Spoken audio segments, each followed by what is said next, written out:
Hello everyone, I'm John Welty and welcome to Shop Talk with Mestek Machinery. In today's podcast, I'm joined by David Daw and Mike Bailey, and we get into a discussion about the development of the fiber laser for HVAC duct and fittings fabrication and how it became accepted over time. You'll hear a couple of interesting stories about how this technology has found its way into the industry and how the plasma machines still have a place as well. Thanks again for joining us.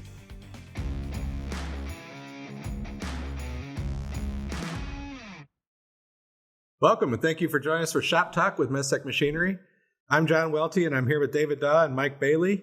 Today we're going to be talking about the development of fiber laser for HVAC duct fabrication and how it became accepted over time. Guys, what can you tell me about that? Well, I'll take the beginning. I remember the ASHRAE show in Chicago, 1981. We had a scribing machine that was, again, I think I mentioned this in the CAM development, but it was developed by CTI, Construction Technology, out of Elmsford, New York. And all it did was nest the fittings onto a 4x10, 5/8 sheet metal that didn't cut it, but it scribed a pattern on this nesting the fittings, which back manually would be done with these patterns and layouts by a hand, an operator. But not only was it was fast, but it nested the fittings, saving all kinds of scrap. The next step in this was to add a laser that would cut it, and that was done about a year later. So timelines were 81, and this was a $250,000 or $240,000 machine, which was a lot of money, still a lot of money. The addition, that was just the scribing part. The addition of the laser was another $150,000, so you had about a $400,000 investment. They sold at least 3 that I know of, maybe 4. And I remember Allied Sheet Metal in Seattle that got the first laser attachment. It never worked. I mean, it just, the sensitivity of the lasers and the cut, part of the problem, as I understand, was the other machines that were on the floor, the duct lines and press brakes were giving enough vibration that it would shut off and disturb the cut. So some contractors would actually cut and isolate with a new concrete slab to separate the laser from the cutting table. It still didn't work. So ultimately, all 4 or 5 of these machines just crashed. The whole system crashed under its own weight. There are some personalities involved. Dick Levine, who ran Construction Technology, was an interesting character. But what he didn't know, and what the industry didn't know, is that about the same time, there was a company out of Boston, Massachusetts called Fabrication, which was developing a plasma cutting process. And when they hit the market in 82 at $140,000 a table, that was it. It was over. So that initial laser cutting actually started in the early 80s, and because of technology and other issues, it just never took off. And the industry thought it died for decades until 2010s, was it? I guess 14, 15 is when we started working on the project. Yeah. And we got it was a process, fiber laser, and how we were going to do this, and what we thought was the best tool for the industry.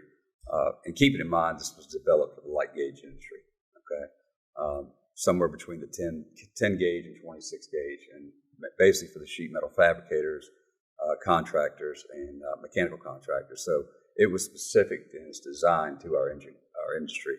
But safety is one thing.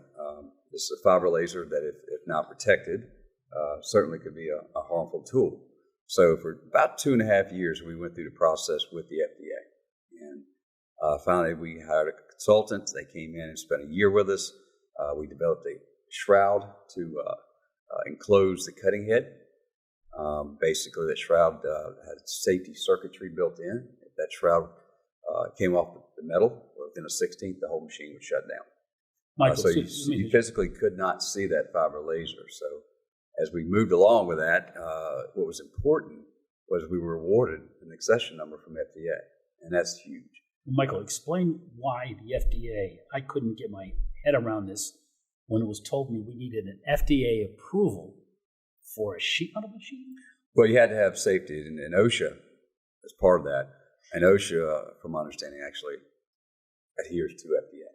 So we had the 1-year consultant come in and work with us on the machine.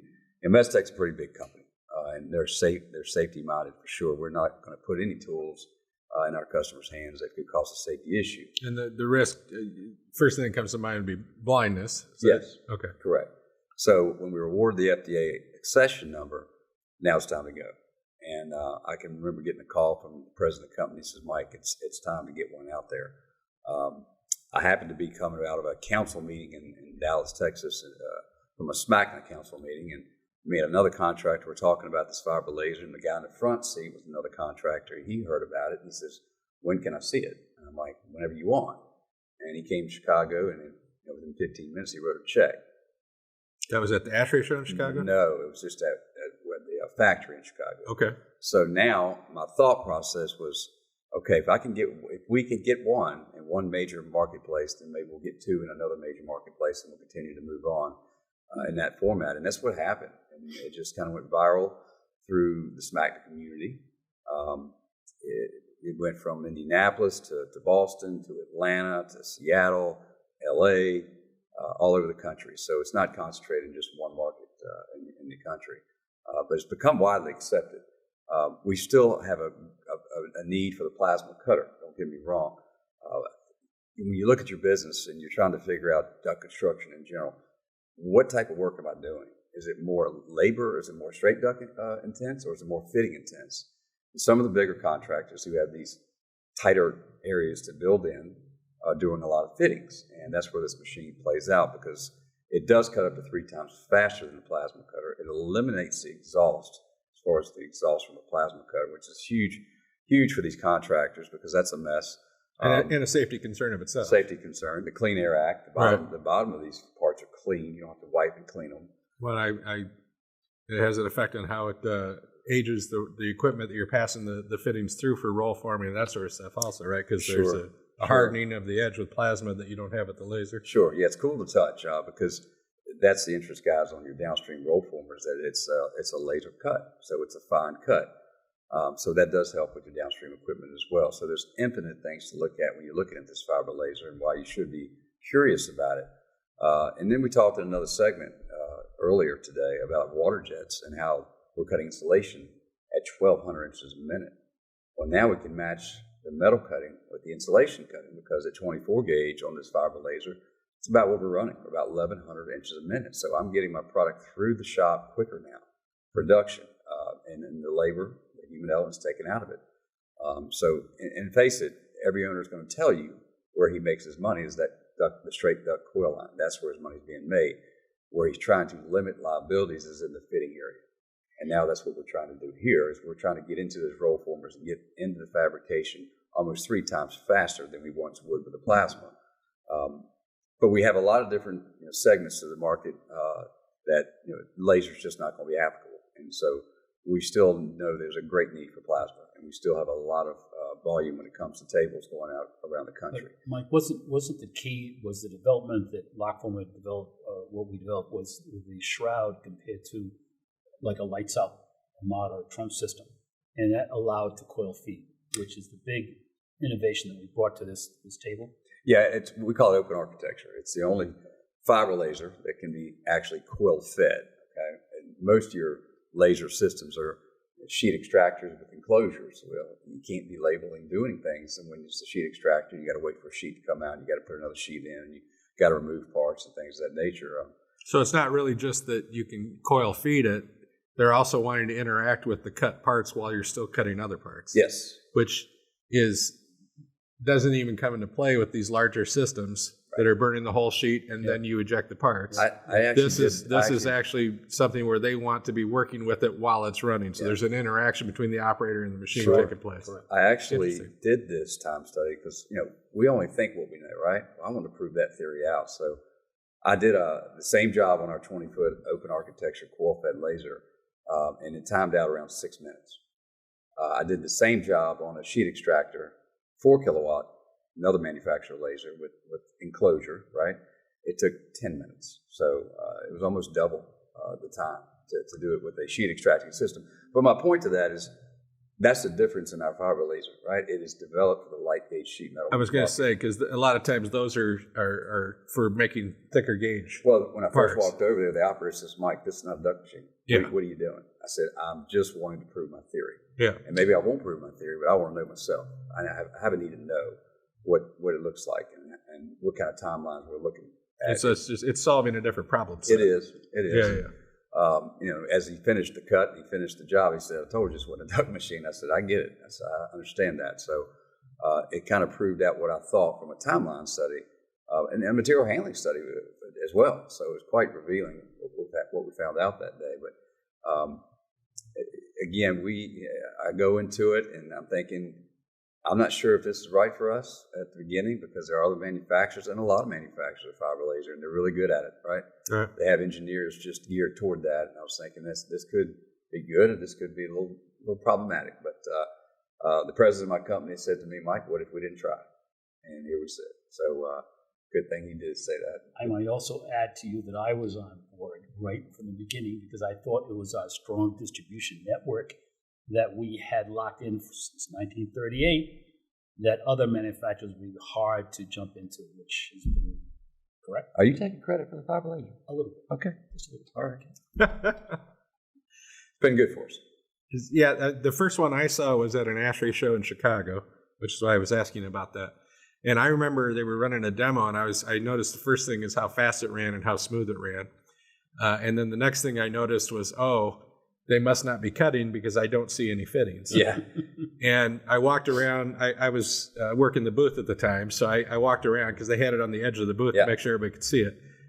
And I walked around the aisle so I could get closer to it, and then you could see the fittings. The cut was so clean that I mean, it was hard to see.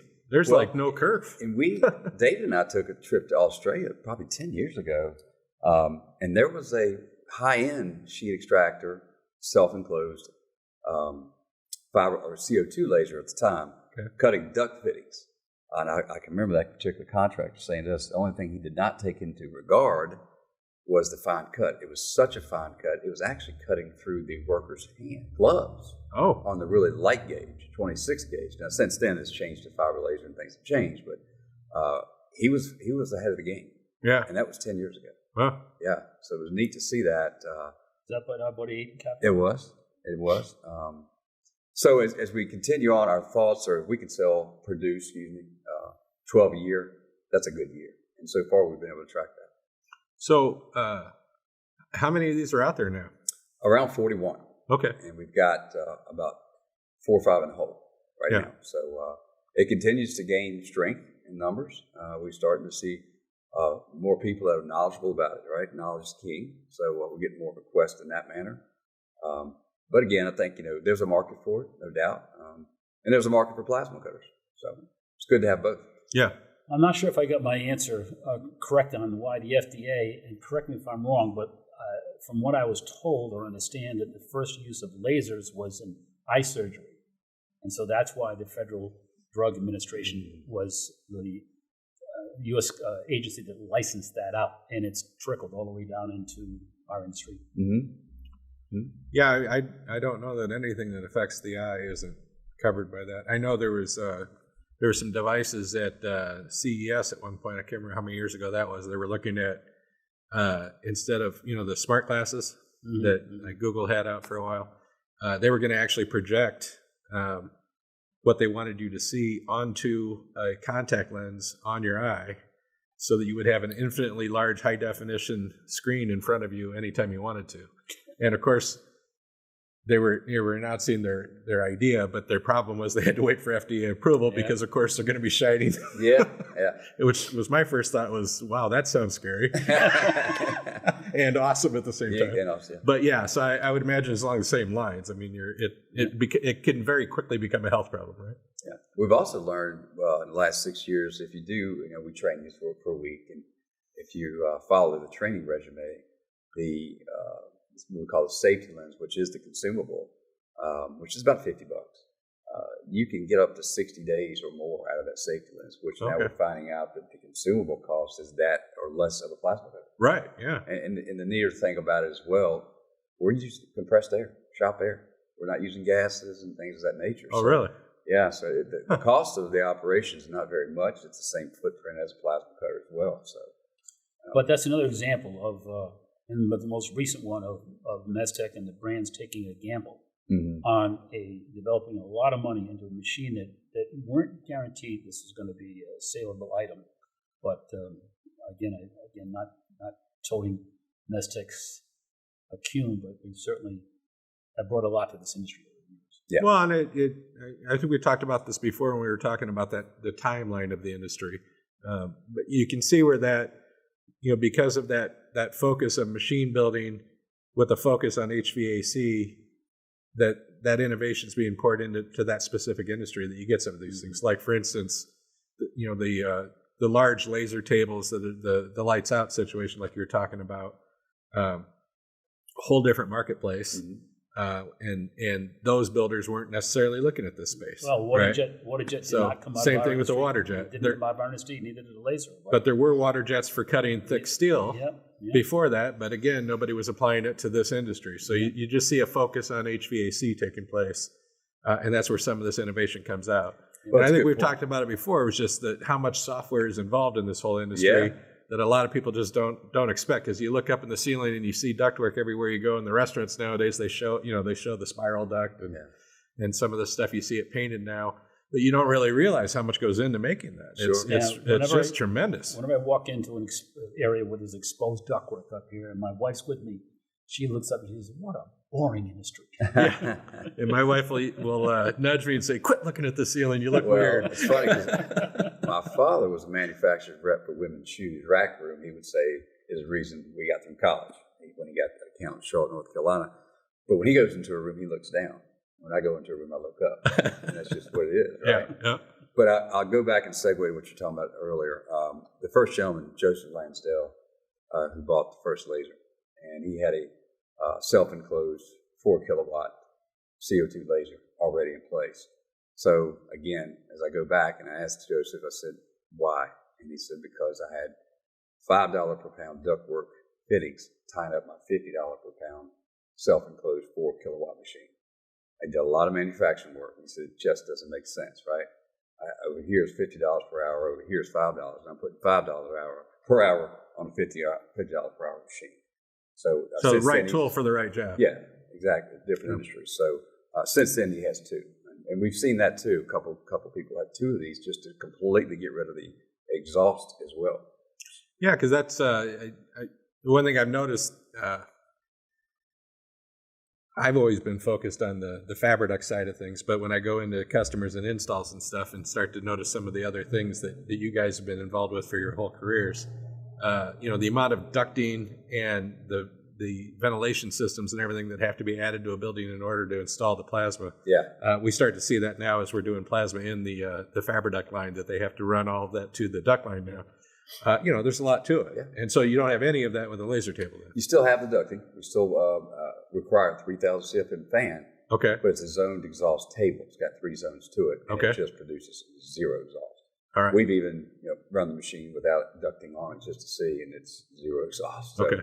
Yeah, because if you run plasma without the ducting, you've got a cloud going immediately. Yes. But we still within an hour you're coughing. So, yes. Yeah. We still require that negative 3,000 CFM fan. Okay. Yeah. And duct. Interesting. Yeah. Yeah, but like you said, there's a lot of different customers out there that have a lot of different scenarios. So it's just a wide range of options to get the right tool in the right hands. Yeah, I think that's why we've been very specific to say it's geared and it's been designed and developed for this industry we live in, which is the sheet metal contractor, duct fabricator, mechanical contractor, light gauge sheet metal industry. Yeah. Well, that's fascinating. Looks like a good place to stop for the day. On behalf of Mike Bailey and David Daw, I'm John Welty, and again, thank you for joining us for Shop Talk with Mestek Machinery. So hopefully our look back at the development of the fiber laser has been helpful to you. As you can see, fiber laser machines aren't necessarily for everyone. For certain operations, plasma machines are still the best choice. But as you begin to make these evaluations for your operation, please remember that we're always here to help. We're always available for a consultation, and the best place to do so is at our website at mestekmachinery.com. There's absolutely no obligation. We simply want to understand what you're looking to do and see how we can help you achieve your objectives. For now, thanks for listening. On behalf of Mike Bailey and David Daw, I'm John Welty. Join us again for the next episode of Shop Talk with Mestek Machinery.